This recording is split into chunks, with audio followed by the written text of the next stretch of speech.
Hebrews, Hebrews, Hebrews. This is Prophets of Awakening. It's our evening Shabbat class, the 15th of March of 2025. We'll be reading out of the book of Hosea, excuse me, the book of Hosea for our topic for discussion. You can go to our YouTube channel, The Prophets of Awakening. Check out our videos. We have over 1,000 or so that you can look at, examine, and get the meat out. Each videos will lead you to the truth of the Holy Scriptures. And if you like what you're hearing and receiving, I'm asking you to like, share, and subscribe to the channel. Okay. For those that don't know, this is a new Messianic channel. We deal with the Tanakh and the Torah. Tanakh being the Old Testament, so-called Book of Remembrance, and the Torah, 5 books of the Old Testament that was given to Moses by our Redeemer and our Savior, the Lord of hosts. Okay, shalom and welcome to the channel. Welcome to our evening Shabbat class. Okay, we're going to do our normal, which is the moment of silence, Sabbath prayer, Psalms, currently need to know information. We open it up for anybody with any comments, questions, dialogue. Then we'll go into our topic, which is reading out the book of Hosea. Okay. Do anybody want to pick a scripture right now before we get started? Shalom. Okay.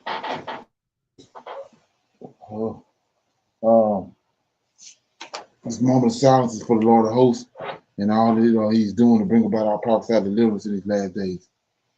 O Lord, righteousness and uprightness belongeth unto thee. Therefore we come before thee at this hour, seeking thy face and looking for righteousness and uprightness, that we may walk before thee as thou servant David, Samuel, Solomon, and Hezekiah did. Okay. For we desire to walk after thee, O Lord, and keep your commandments, testimony, and your statutes with all our heart and soul, to perform the words of the covenant that was written down by your prophets. O Lord, allow thy face to shine upon thy people. Hear our plea, hear and do, O Lord, and hide not thy face from us any longer, for we need you so very much in these final hours. Peace be unto you. Okay. So with that being said, we read the Psalms. Okay. I'll read Psalms 132. Okay.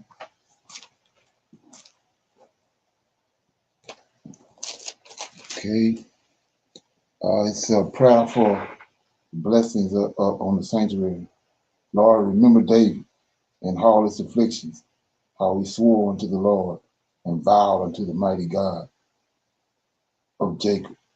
Surely I will not come into the tabernacle of my house, nor go up into my bed.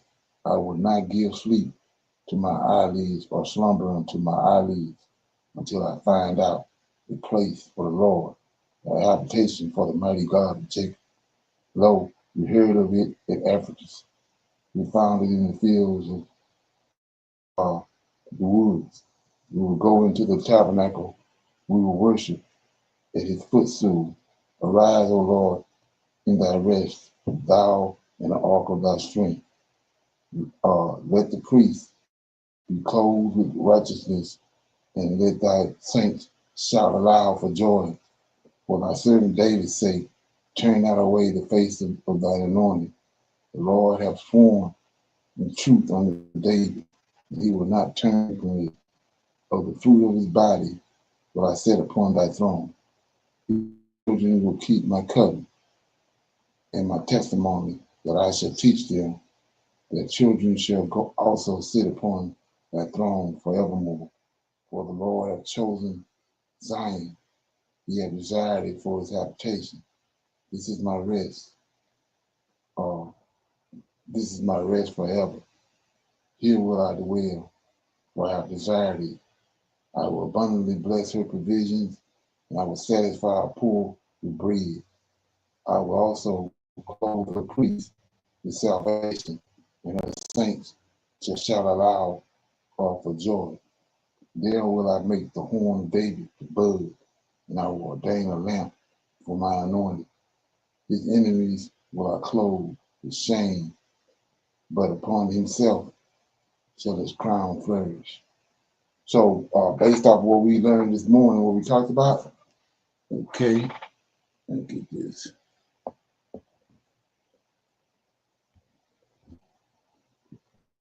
Based on what we talked about this morning, we're seeking got more clarity on what this song is saying. It says, let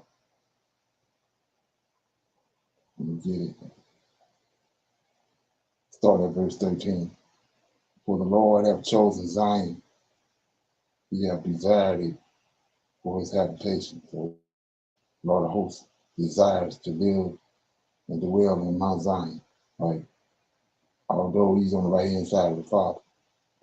This is my rest forever. Here will I dwell, for I have desired it. And this is the point I want to talk about. I will abundantly bless her provisions, and I will satisfy her poor with bread. So remember what David said, you've never seen the righteous begging for bread, right? 16, I will also clothe her priests with salvation, and her saints to shout aloud for joy. So we see right here, the priest is also tied in with the Lord when it comes to salvation. We know that the Lord of hosts is the God of salvation, but we see right here, he says, I will also clothe her priests, Zion, a priest with salvation, and a saint to shout aloud for joy. So we got to go through these priests right here for salvation. No other man you can go to. Aaron's seed and Levites. Like it says, Zechariah, they men wondered at. Okay. Anybody got a comment? Okay, we go to our current events.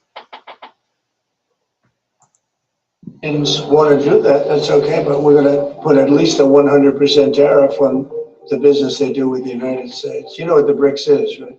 President Trump has issued a forceful warning to the BRICS nations, Brazil, Russia, India, China, and South Africa, urging them to make explicit, unequivocal commitments to prevent the emergence of any currency that could rival the US dollar. Speaking at a campaign rally in Ohio on March 8, 2025, Trump roared, "I'm telling BRICS right now, don't even think about messing with the dollar. It's the backbone of the world economy, and I'll hit you with 100% tariffs if you try. You'll be locked out of America." Done. He reaffirmed his unwavering dedication to maintaining the dollar as the world's primary reserve currency, a position it has held for over 8 decades, and emphasized that severe economic sanctions would be imposed on any nation daring to challenge its dominance. Late last year, in a pointed statement broadcast live from Mar-a-Lago on December 15, 2024, Trump declared there is no chance at all, that the BRICS bloc will replace the US dollar in international trade or anywhere else. They're dreaming if they think they can pull it off. He added a stark warning. Any country that tries to ditch the dollar should say hello to tariffs and goodbye to doing business with America. I mean it, goodbye. This rhetoric has sparked intense debate, with social media platforms like X reflecting polarized views as of March 13, 2025. Earlier this year, Trump doubled down on his stance in a Truth Social thread on January 20th, 2025, writing, "The BRICS jokers think they can undermine the greatest currency in history? Not while I'm here. I'm demanding a clear promise. No rival currencies, or they face 100% tariffs and get totally cut off from our massive market. They'll come crawling back, believe me." He stressed that defiance would lead to economic isolation, a message he's repeated consistently since his re-election campaign gained momentum. Despite these warnings,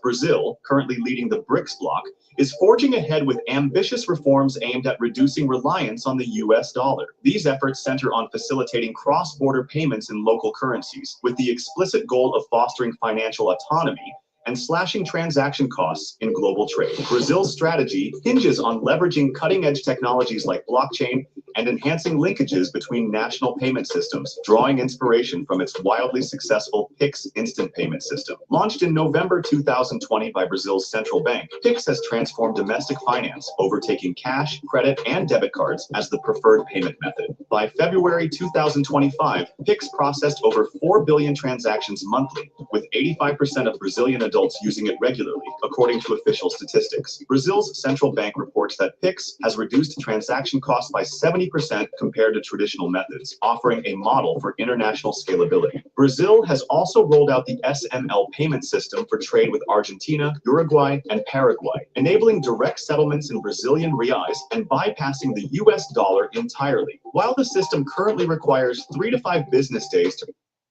Do you urinate excessively, feel extreme fatigue, or have blurred?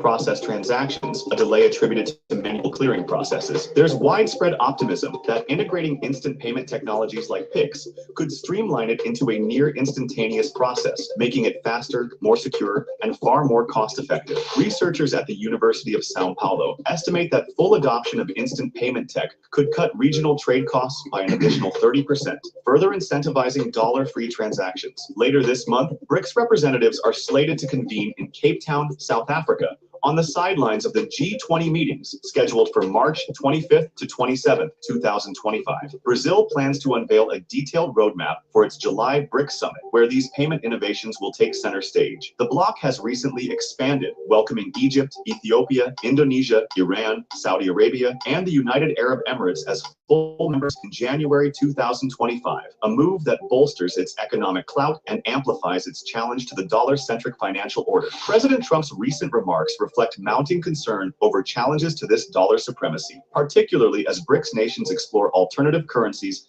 and payment systems with increasing boldness. If these efforts succeed, the consequences could be profound. Diminished demand for U.S. treasuries, which fund America's $34 trillion national debt. Higher borrowing costs, as investors demand greater returns to offset perceived risk, and a weakened geopolitical influence as nations grow less dependent on dollar-based systems like SWIFT.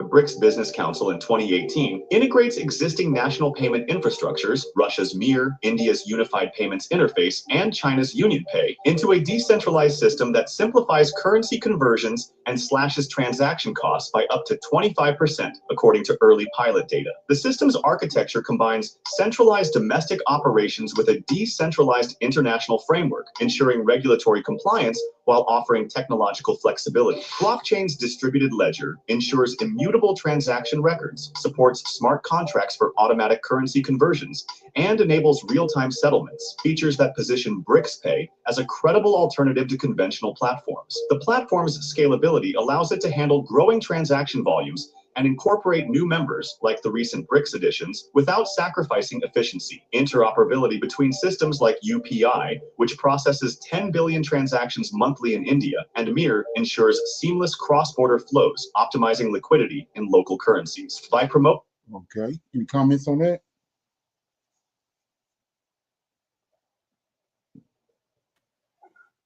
Shalom. Brother Leonard, I guess when you know things are bad and going down, you have to act like it's not.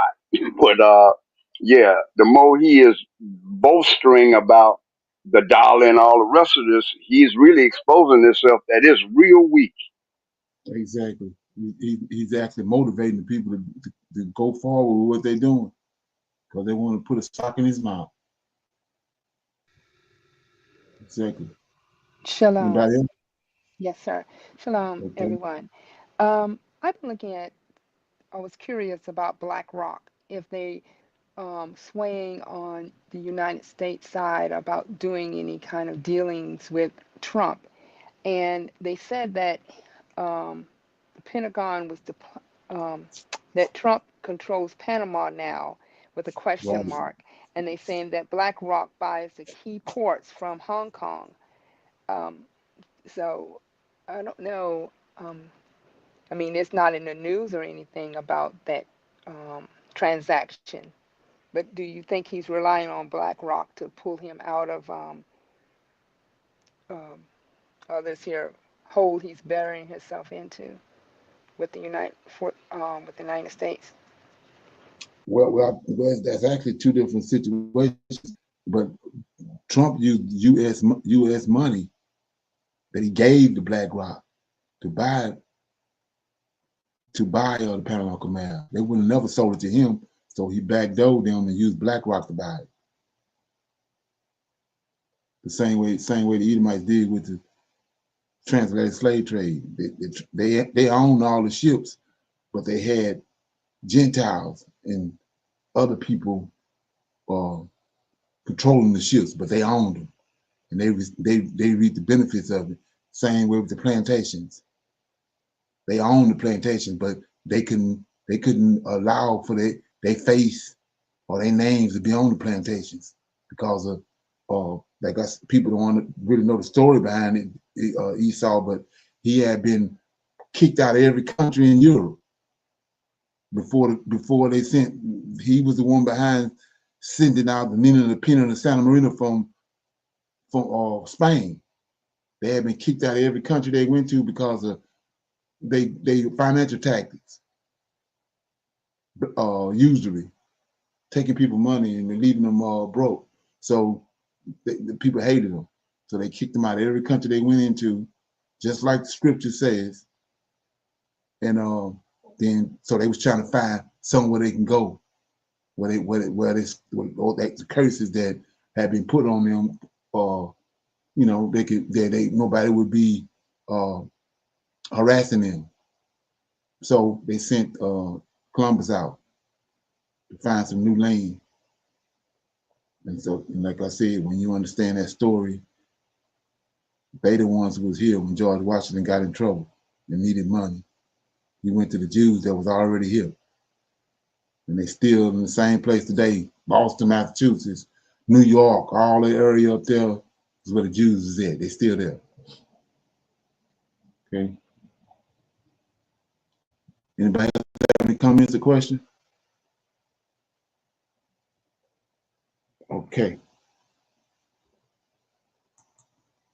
A second round of violent weather is barreling across the central and southern United States after a deadly and destructive Friday night.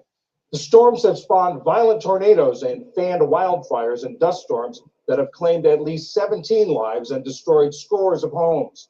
More than 200,000 people are without power across 5 states. Many of the fatalities have been in Missouri, where at least 4 tornadoes touched down. The National Weather Service says there's a heightened threat of tornadoes tonight, stretching from the deep south to the Ohio River Valley. Earlier, I spoke with Matthew Capucci, senior meteorologist at My Radar. He's in Mississippi tracking the storms. I asked him how unusual a multi-day tornado outbreak like this is. So either of these two different events would in and of themselves be very significant. Last night, we saw roughly 140 tornado warnings in a 24-hour period with numerous fatalities and at least 18 tornado warnings simultaneously. So last night was a big deal. And yet that's the appetizer for what's been happening all day. Sound like the Lord of hosts to me. Today into the evening hours, we have a level 5 out of 5, a high risk, which is issued only less than 1% of the time. And so it's a top tier event anyway. The verbiage the National Weather Service is using is downright alarming when they say things like volatile, intense, long track tornadoes. Long track tornadoes, explain that and why they're so dangerous. So most tornadoes tend to be towards the lower end of the scale, at EF0, 1, or 2 on the 0 through 5 scale. Today, long track, strong and violent tornadoes, we're talking like EF3, EF4 plus, winds of 160 plus miles per hour. And the other thing too, these supercells, the current rotating storms, will be self-sustained for a long time because the atmosphere is so favorable for that these tornadoes can stay on the ground for 15, 20, 30 minutes, maybe close to an hour in a few instances, leading to very long damage tracks. What are the ingredients in the atmosphere and the environment that make this all so conducive? In essence, you need 2 ingredients. You need cape or juice, how warm and moist is the atmosphere, and you need spin. That spin comes from changing winds with height. Now, it's warm, it's humid. We have Gulf moisture walking northwards right now, so the atmosphere is very juiced up. But at the same time, the winds at the surface are out of the south or southeast, but aloft, they're more out of the southwest. So any storm that grows tall enough will feel those changing winds and will rotate, in some cases, quite profusely. This increase in intensity and also the long-lasting, these long-lasting storms, How much of this is due to climate change, or is any of it due to climate change? It's really not that closely linked to climate change. You know, the spring months every year tend to be a really rough time. We have the insurgences of Gulf moisture and a little bit of leftover cold from winter. And those two seasons kind of battle it out during March, April, May. Realistically, if you're going to get big tornadoes, it'll be over Mississippi or Alabama this time of year. That said, we do know that wintertime events, when the atmosphere is warming a little bit more, tend to be overachieving a bit more thanks to the warming atmosphere. So there's a little bit of a role, but really, it's a time of year. What's your advice, or what do you say to people who's living in those areas who may be under tornado watches or warnings? In an episode like this, we want people to take action ahead of time. Ordinarily, folks wait until a tornado warning is issued before they seek shelter. But on a day like today, a night like tonight, if people are in a tornado watch, it's probably a good idea to get to a site-built location, someplace with a below-ground shelter, even before any warnings are issued. You never want to be more than 5 minutes away from a shelter on a night like tonight. So that way, if a warning is issued, you can just duck and cover real quick, and you don't have to worry about moving locations. If you have elderly, family, friends, loved ones, check in with them. Make sure they have a plan too. It's one of those nights we have to be good neighbors. Okay, so this happened last night. Anybody heard anything about that? Felt the effects of it? No, sir. Shalom. Yes, Brother Leonard. I saw some of that about that winds and everything. Yeah, it was real devastating. Okay. Anybody else? Shalom. I haven't heard about the tornadoes, Brother Leonard, but I have been seeing that the winds have been different here in the southeast. Like the wildfires that caught out here in South Carolina and things like that. They said the winds also were a big reason for those fires spreading. But I haven't heard about no tornadoes though. Well, they right now, Louisiana is on a tornado warning right now because of the same. They expect them to do the same thing this evening and tonight.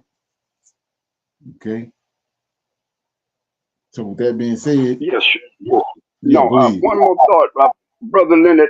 Here in Savannah, we always deal with the hurricanes, but it has been different. We have not, like it has been, got no tornadoes down this side. Okay.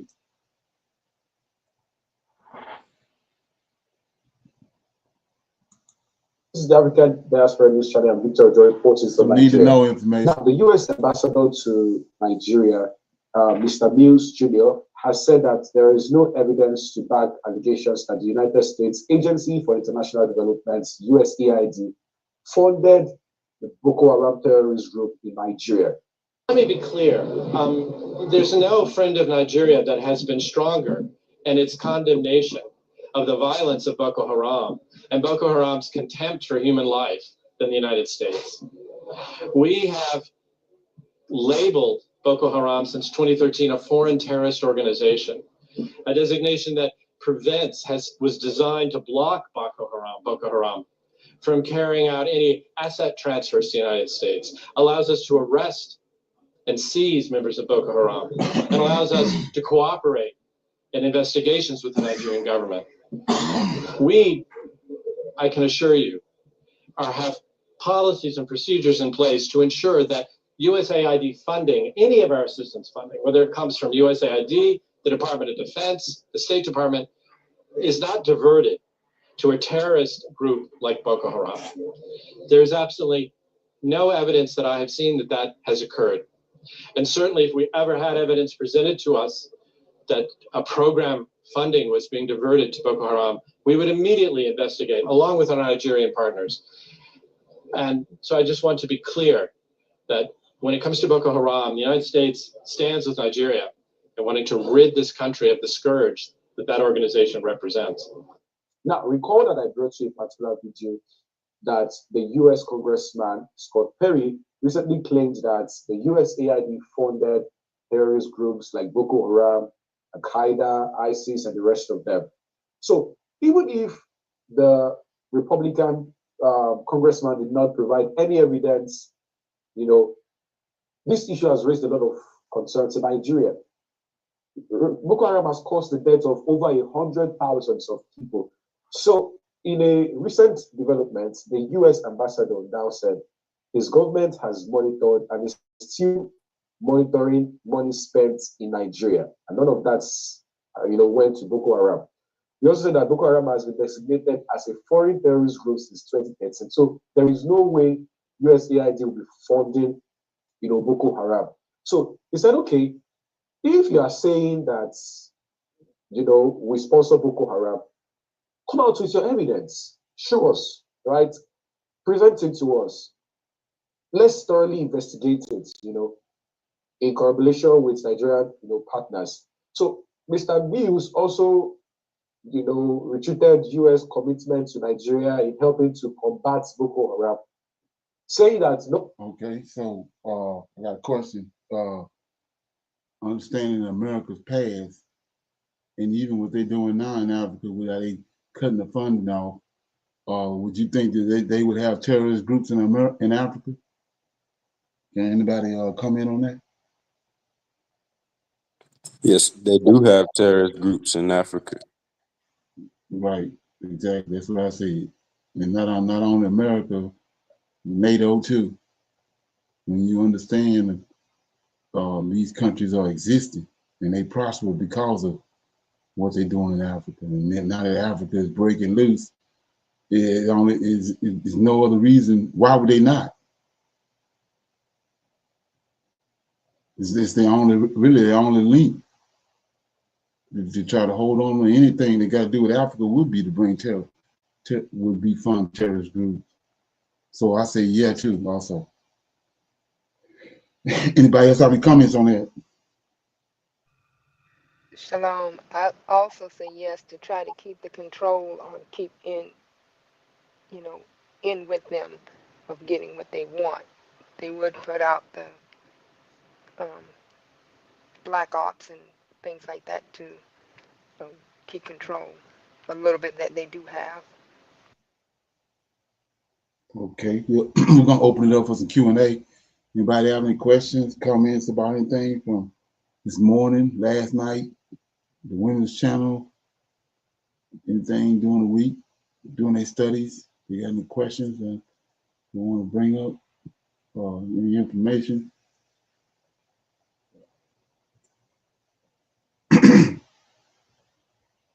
Okay, so with that being said, I'm gonna play this and then we'll go into our class.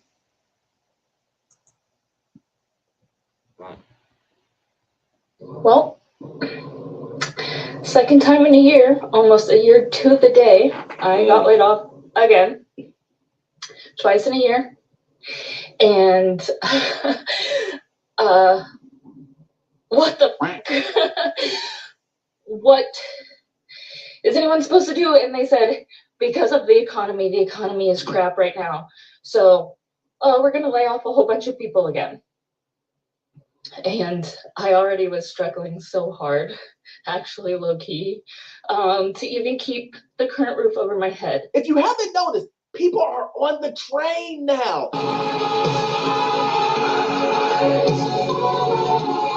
You know when the reports came out and everybody was saying, oh, the economy is good. Remember when CNN and all the media networks were saying, job numbers went up. Everything is going great. You sure about that? Now that people are actually feeling the pain, something that I've been waving the alarm saying, red flag, red flag, red flag. Now people are saying, wait a minute, the economy isn't as good as they've been telling us. Yes. Ding, ding, ding, you got it right. Well, if you've been watching me for a while, you understand that I've been giving red flags and showing you the breadcrumbs of where it leads and where this is going to go. And I've been saying to you guys, it's going to get worse before it gets better. And I've been getting a lot of hate, emails, DMs, even in my comment section. People are saying, Orlando, you don't know what you're talking about. There's no way. Did you just see? The president was on the television saying, economy is great. You ain't got the answers, man. You ain't got the answers, Sway. And I've been trying to forewarn everybody that this will be the trend of 2025. But nobody believes me. So I'm showing you the receipts. But, we're going to jump into it, guys. Listen, You need to watch this video. You need to watch this video. My name is Orlando. Welcome to the channel, guys. Make sure you hit that like and subscribe button. It really does help out the channel. Also, too, I have a newsletter that is free, completely free. How can you beat that? You can't. And if you need any type of financing that deals with commercial properties or investment properties, I am your guy. I've been a lender for almost 20 years, and I can assist you with that. All of that information will be in the pinned comment and the description. Let's jump right back into it, guys, because this is just the tip of the iceberg. I have no idea how I'm even going to get through the next few hours. I just don't understand. But yeah, the economy is America is right now. I feel like there's a really big plan for them to, take this so that we have to rely on other things, other people.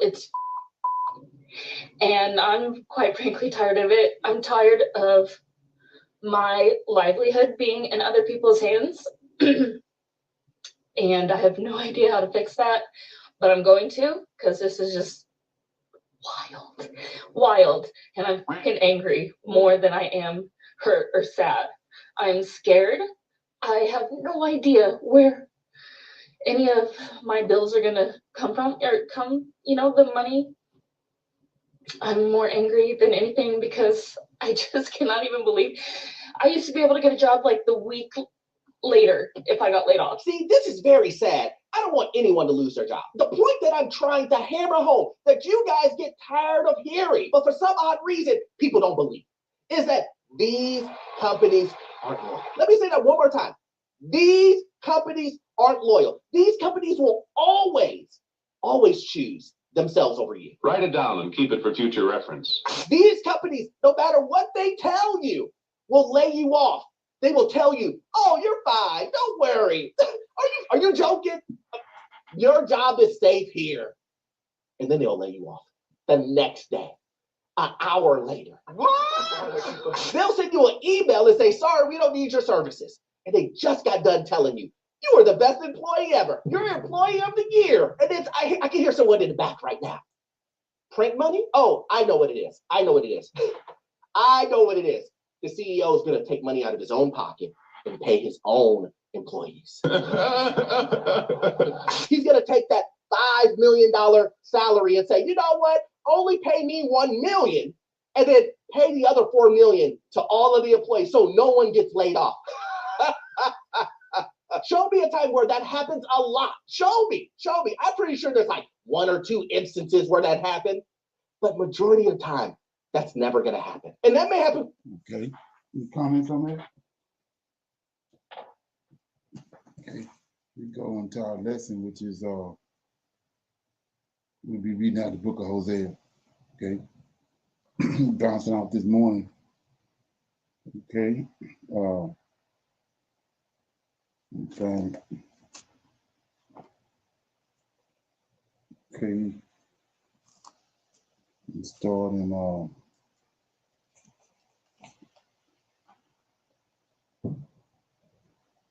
okay.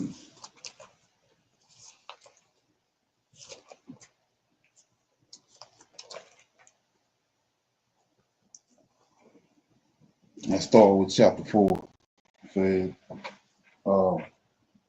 It says, the Lord's controversy with Israel.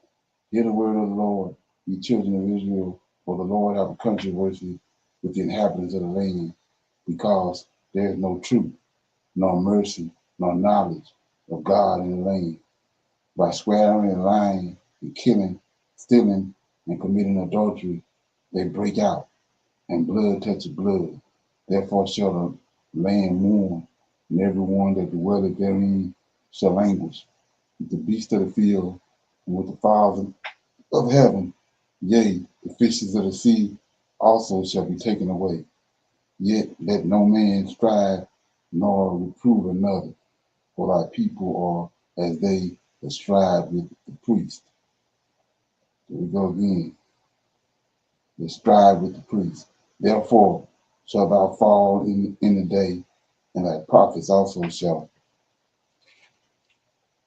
fall with thee in the night, and I will destroy thy mother. My people are destroyed for the lack of knowledge, because thou hast rejected knowledge, I will also reject thee, that thou shalt be no more priest to me. See right here? That's how we know who suffering serving is. When you understand what was broken down this morning, they, the priests and the Levites, is the ones that are obligated to teach the people and to guide them in the right direction. When they corrupt the people, and then the Most High punish them. Okay, so read verse 6 again. My people are destroyed from lack of knowledge, because thou hast rejected knowledge. I will also reject thee. So who it is that rejected knowledge? That thou shalt be no more priest to me. The priest rejected the knowledge, seeing thou had forgotten. See that? The priest can turn away from the law. And they just roll down here. Seeing that thou hast forgotten the law of God, I will also forget thy children. As they were increased, so they sinned against me. Therefore, I will change their glory into shame. And what glory you talking about? I showed you garments and all that he had put on them. That was a glory that they had. And then they dwelt with him. And so it says, seeing that thou hast forgotten the law, he's the priest of God, I will also forget thy children. So that's the Levites and the priesthood, suffering servant. As they were increased, this is what they done. As they was increased, as they got wealthy, so they sinned against me. Therefore will I change their glory into shame. They eat up the sins of my people, and they set their heart on their iniquity. And there shall be like people, like priests. See that? And I will punish them, punish the priests for their ways, and reward them for their doing.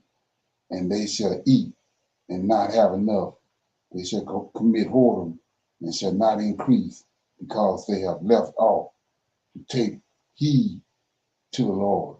And so what he mean by taking heed, what I showed you this morning, what they're supposed to be doing.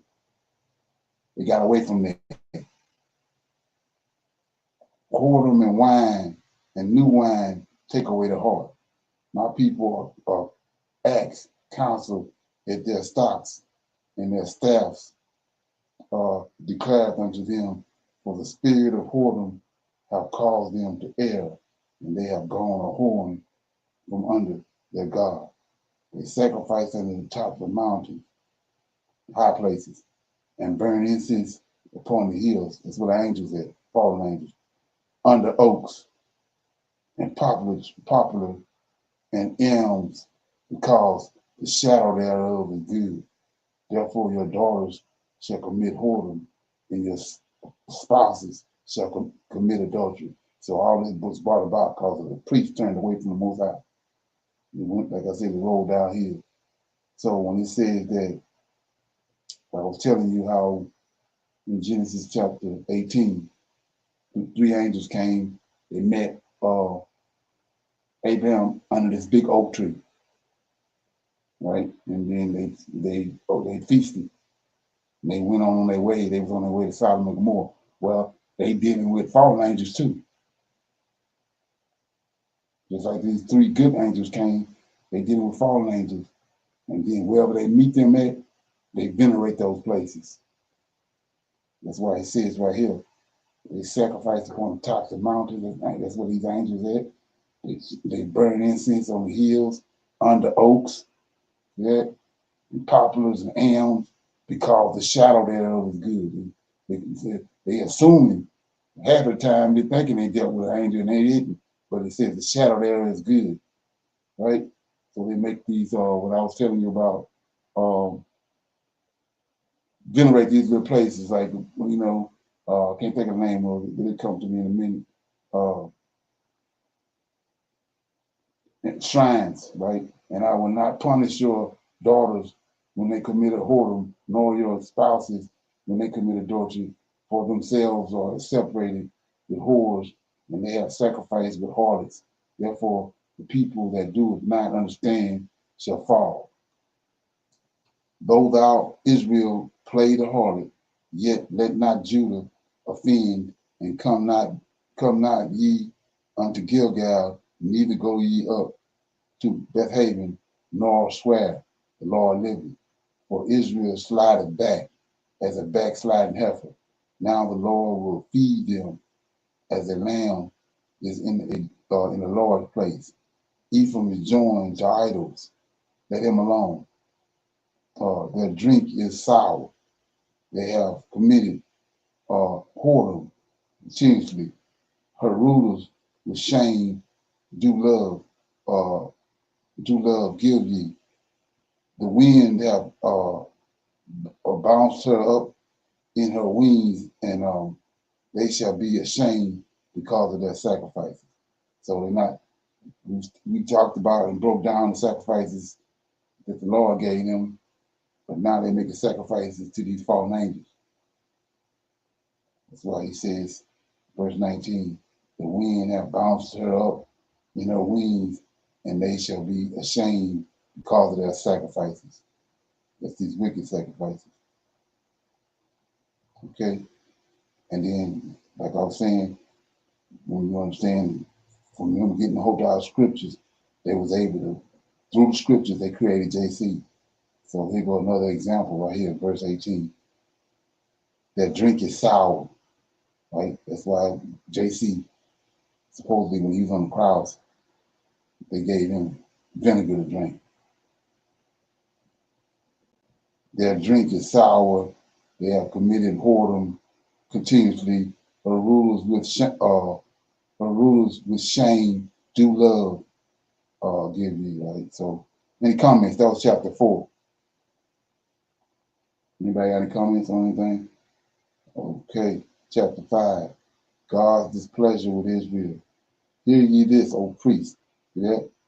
Hear ye this, O priest, and hearken, ye house of Israel. Give ye ear, O house of the king, for Judah. So let's look at that, break it down. He said, hear ye, O priests, talking to the priests and the Levites, and give ye ear, O house of the king, that's house of David. That's the house of David, Judah. For judgment is toward you, because ye have been a snare on Mizpah, and a net spread upon thee. So it's the head. Judah, Levi, and Benjamin. And when you go back to the transatlantic slave trade, Judah, Benjamin, Levi was the majority that was scattered over here. They're the head. The head is responsible. And the revolters are profound to make slaughter. Though I have been a rebuker to them all, I know Ephraim, and Israel is not hid from me. For now, O Ephraim, thou committed whoredom, and Israel is defiled. They will not frame their doings to turn unto the Lord their God, for the spirit of whoredom is in the midst of them, and they have not known the Lord. And the pride of Israel do testify to his faith. Therefore shall Israel and Ephraim fall in their iniquity. Judah also shall fall, right, with them. They shall go with their flocks and with their herds to seek the Lord, but they shall not find him. He hath withdrawn himself from them. That's where we at right now. Like I said, we saw from this morning, we connected to these clean animals, to the bullock, to the goat, to the sheep. We connected to them. We need those things, like we read on Friday. They tried to send the Israelites away, but told them they couldn't take their flocks with them. Moses said, no, we got to have our flocks with us because we need the flocks and the herds to service our God. So that's why we over here right now without no flocks and no herds. We're not able to make these sacrifices to appease our God. And that's where all the hell coming from. So he says in 6, the pride of Israel doeth testify to his face, Therefore shall Israel and Ephraim fall in their iniquity.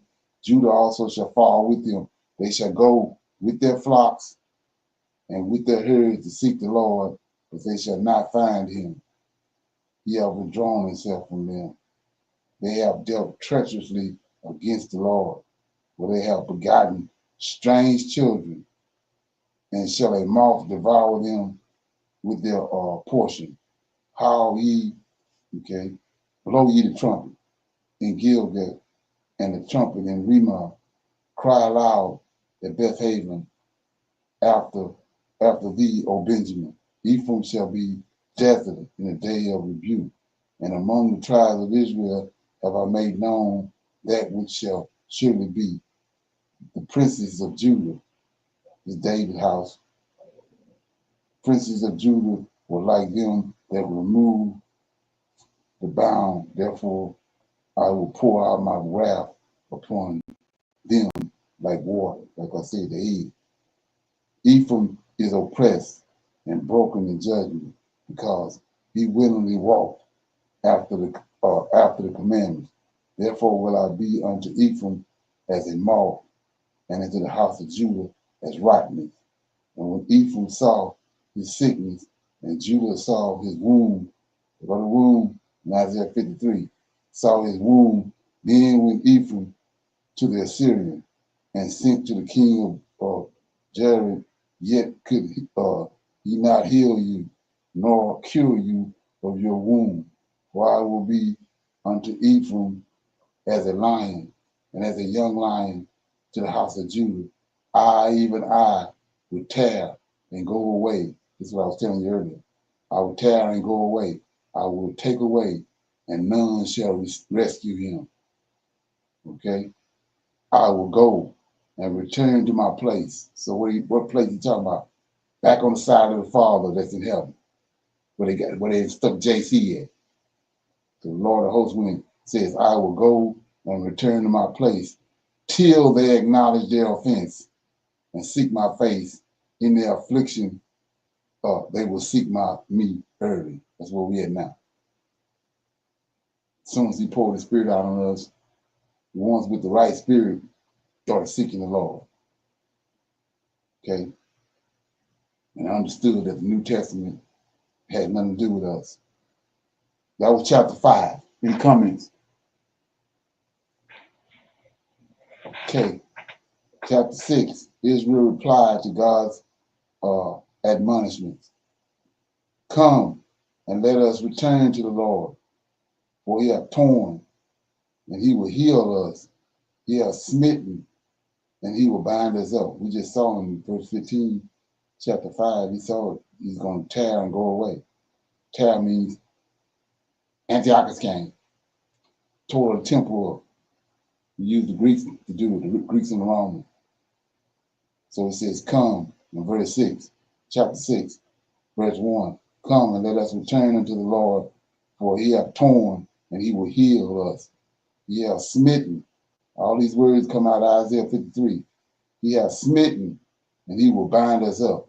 After 2 days will he revive us. In the third day he will raise us up, and we shall live in his sight. So we're in the third day right now. That's why we look and see everything that's happening. Then shall we know, if we follow on to know the Lord, his going forth is prepared as the morning, and he shall come unto us as the rain, as the latter rain, and the former rain unto the earth. See that? To the earth. So if we coming to the earth, where he coming from? The right side of the Father, where they got JC at. 4. O Ephraim, what shall I do unto thee? O Judah, what shall I do unto thee? For your goodness is as the morning cloud, and as the early dew, it goeth away. Therefore have I hewed them by the prophets. I have slain them by the words of my mouth, and the judgments are as light that goeth forth. For I desire mercy and not sacrifice, and the knowledge of God more than burnt offerings. So the priests had the knowledge of God, but they didn't distribute it to the people. But they, like men, have transgressed the covenant. There have they dealt treacherously against me. Gilead is the city of them that work iniquity, and is polluted with blood. And the troops of robbers wait for me, for a man. So the company of priests, see that company of priests murder in a way by consent, for they commit lewdness. I have been a horrible. I have seen a horrible thing in the house of Israel. There is the whoredom of Ephraim. Israel is defiled. Also, O Judah, he have set a harvest for thee. And when I return the captivity of my people, okay, that was chapter 6. I'm gonna go to, I'll read 7 and 8, then I close out, okay? So it says, when I would have healed Israel, then the iniquity of Ephraim was discovered, and the wickedness of Samaria. Samaria. So Ephraim is Joseph, right? And I told you what Samaria was. Those the nations, 10 nations they brought to the land of Israel and replaced the 10 tribes with them. They're not Israelites, they're wicked as hell. For they commit falsehood. Shouldn't be surprised. And the thief cometh in, and the troop of robbers spoil without, and they consider not in their hearts that I remember all their wickedness. Now their own doings have beset them about. They are before my face. They make the king glad with their wickedness, and the princes with their lies. They are all adulterers, as an oven heated by the baker, who have ceased from rising after he have kneaded the dough until it be leavened. In the day of our king, the princes have made him sick with bottles of wine. He stretcheth out his hand with scorners, for they have made ready their hearts like an oven, while they lie in wait. Their bakers sleepeth all the night. In the morning it burneth as a flaming fire. They are all hot as an oven, and have devoured their judges. All their kings are fallen. There is none among them that calleth unto me. Ephraim, he hath mixed himself among the people. Ephraim is a cake not turned. Strangers have devoured his strength, and he knoweth it not. Yea, gray hairs are here and there upon him, yet he knoweth it not. And the pride of Israel testified to his face, and they do not return to the Lord their God, nor seek him for all this. Ephraim also is like a silly dove without a heart. They call to Egypt, they go to Assyria, and when they shall go, I will spread my net upon them, and I will bring them down as the fowls of the heaven, and I will chastise them as their congregation have heard. Woe unto them, for they have fled from me. Destruction unto them, because they have transgressed against me. Though I have redeemed them, yet they have spoken lies against me, and they have not cried unto me with their heart. And when they howled upon their beds, they assembled themselves for corn and wine, and they rebelled against me. Though I have bound and strengthened their arms, yet do they imagine mischief against me. They return, but not to the Most High. They are like a deceitful bow. Their princes also fall by the sword for the rage of their tongue. This shall be their derision in the land of Egypt. Okay, that was chapter 7. I'll read the last chapter. 8. Sow the wind and reap a whirlwind. Set the trumpet to the mouth.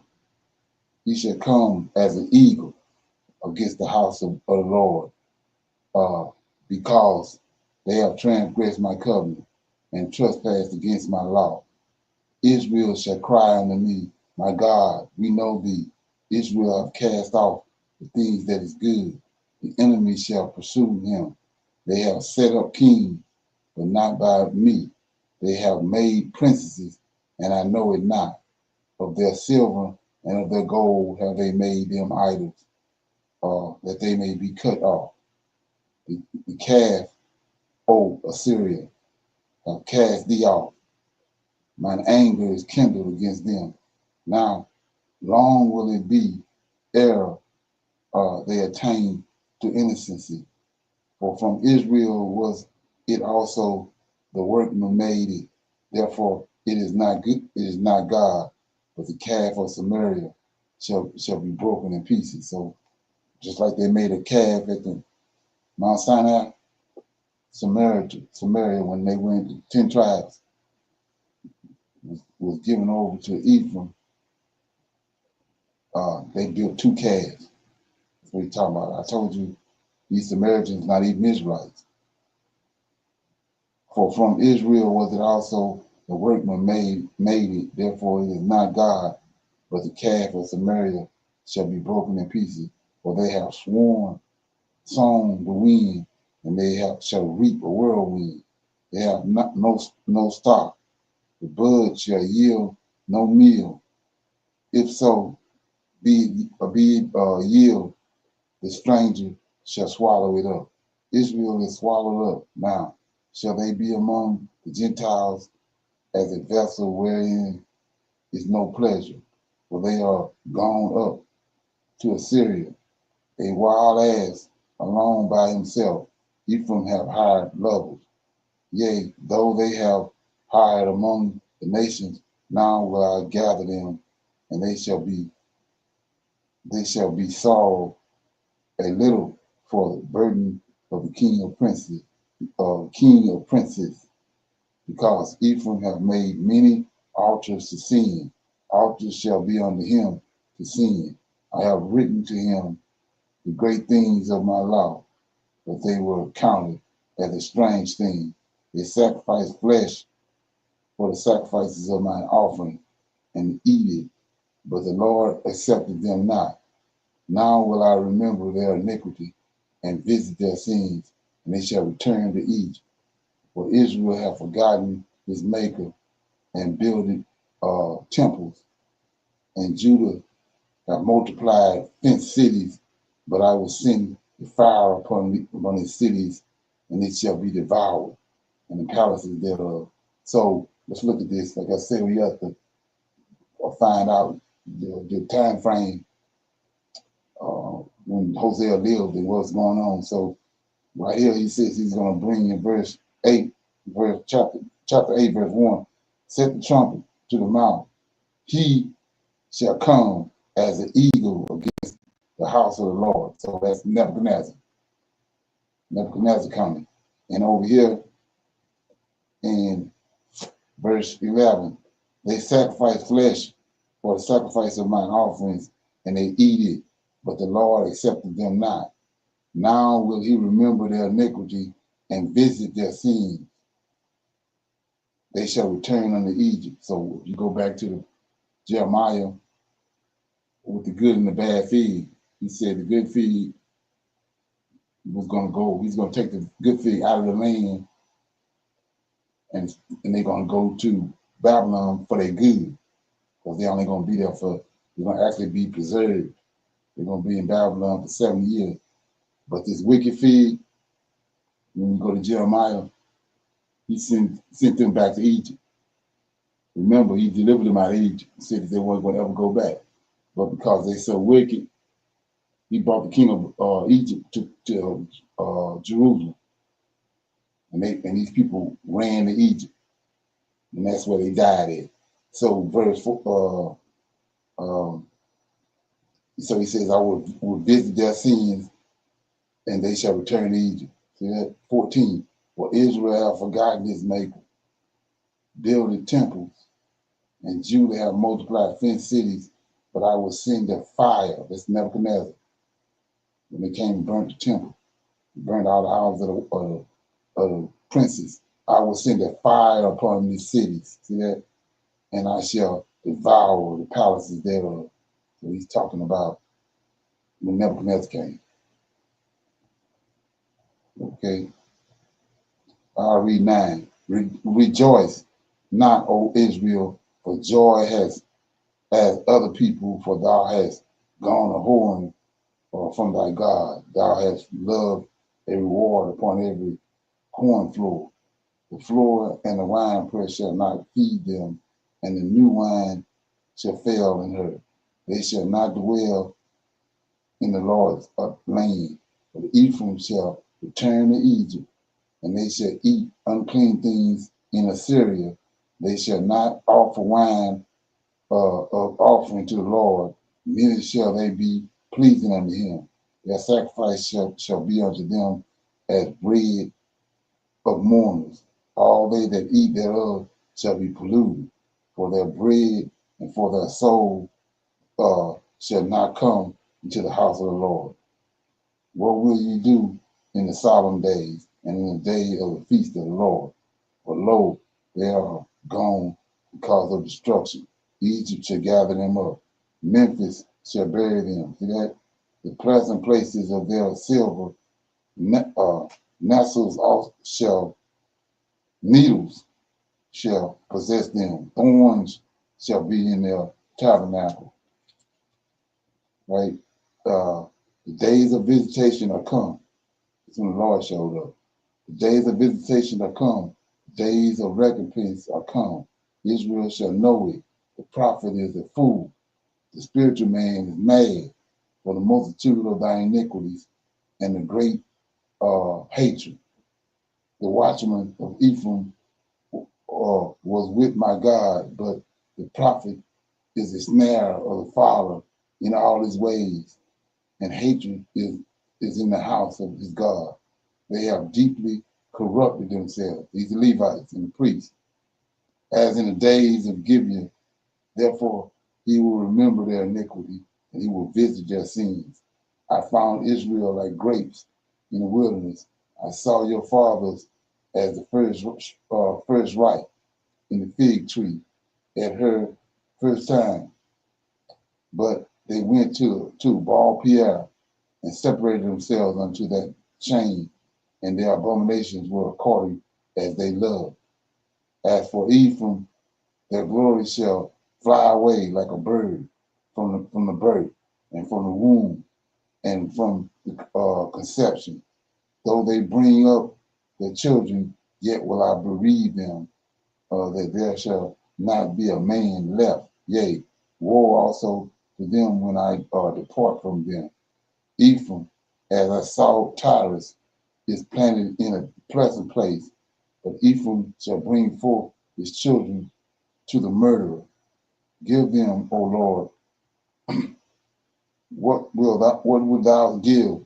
Give them a miscarrying womb and a dry beast. All their wickedness is in Gilgal, for there I hated them, and for the wickedness of their doings I will drive them out of my house, and I will love them no more. All their princes are revolted. Ephraim is smitten, their root is dried up. They shall bear no fruit. Yea, though they bring forth, yet will I slay even the beloved fruit of their womb. My God will cast them away because they did not hearken unto him, and they shall be wandering among the nations. Okay. Any comments or questions on anything I read? No, sir. Okay. Any comments or questions? Everybody good? One comment, Brother Leonard. Yeah, Okay. Brother Leonard, just one comment. It's like, that you were saying that uh, he doesn't change, and, you stick to the letter of the law or you're going to be punished. Right. Exactly. So it's been 2,500 years. We off track. Everybody wants to think that everything is hunky dory, but we so far from what we supposed to be doing till it ain't funny. Shalom. Um, Okay. is it time to read the verse? Go ahead. Okay. I'm in Zephaniah chapter 3, and if it's okay, verses 8 and 9 and 10. And there's a follow, but I'm going to do just those three. Verse 8. Therefore, wait ye upon me, saith the Lord, until the day that I rise up to the prey. For my determination is to gather the nations, that I may assemble the kingdoms, to pour upon them my indignations, even all my fierce anger, for all the earth shall be devoured with the fire of my jealousy. 9. For then I will turn to the people a pure, then I will, then will I turn to the people a pure language, that they may all call upon the name of the Lord, to serve him with one consent. 10. From beyond the rivers of Ethiopia, my supplicants, even the daughters of my distress, shall bring mine offering. There's more. Do you want me to read more? Let's see. That's an end time prophecy Yes, sir. that Israel been cast off. So, like I was saying, when you understand what the Lord is talking about when he says day of visitation, the day of visitation is when he come down and visit Israel according to their sins, and judgment is passed forward, whether it's to Israel or to the nations. So we see right here that, like I said, we in a place where our language has been taken away. The Hebrew language has been taken away. That's a lot of our problem. All these bogus Hebrew languages they have, that's not the real language. So when he come back, he's gonna bring the pure language back with him. And then we'll be able to call him by his name in the Hebrew. And then he's gonna judge the nations. He's gonna bring us to him, and then he judge the nation. It's a day of visitation for the Gentiles and for what they've done.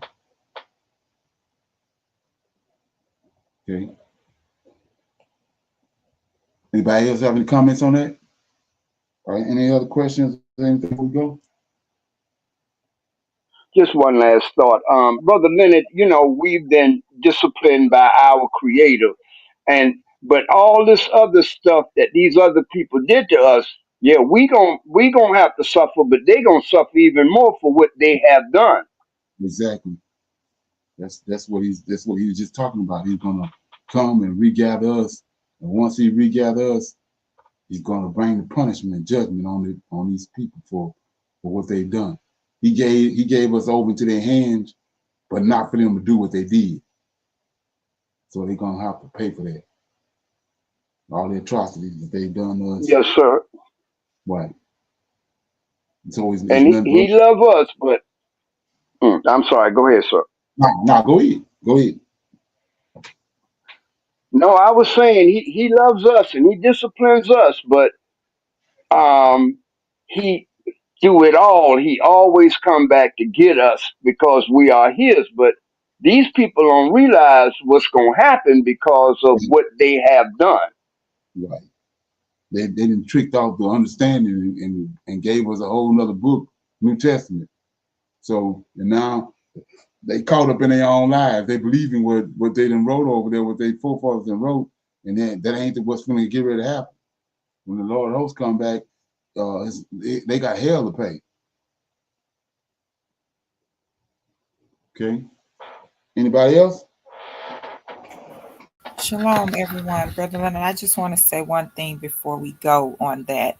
It's that they have been doing what they have, been wanting to do to us for years, to the point to where they think that they are totally in control Exactly. of everything, right? And they continue to even treat us a certain kind of way today. I call it we're in the modern day slavery. It's nothing like it used to be, but we are Right. still in slavery, and they feel as though they can just treat us any kind of way. But when the day of the Lord gets here, everybody is going to get a wake-up call. And it is very important for us to continue to read and study his word, because we know he changes not. Exactly. Right. Right. So yeah, they got and like I said before, they keep based off of what these Gentiles and these Edomites and wrote. We keep thinking it's something that we got to do. Now, judgment is in the hands of the Lord. When he come back, he's going to do it. And we can see over and over again. We can see in Babylon, we ain't had to do nothing.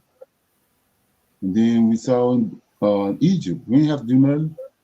He came and shut everything down and delivered us. So ain't nothing new under the sun. Same thing getting ready to happen. Ain't nothing we got to do. Okay. So with that being said, I'm going to say shalom, shalom, and another shalom. I'll see everybody tomorrow for our Sunday conversation. It's at 5. So Shalom, everyone. Shalom. I'm sorry, sir. Shalom, everyone. It's all good. Shalom, shalom, everyone.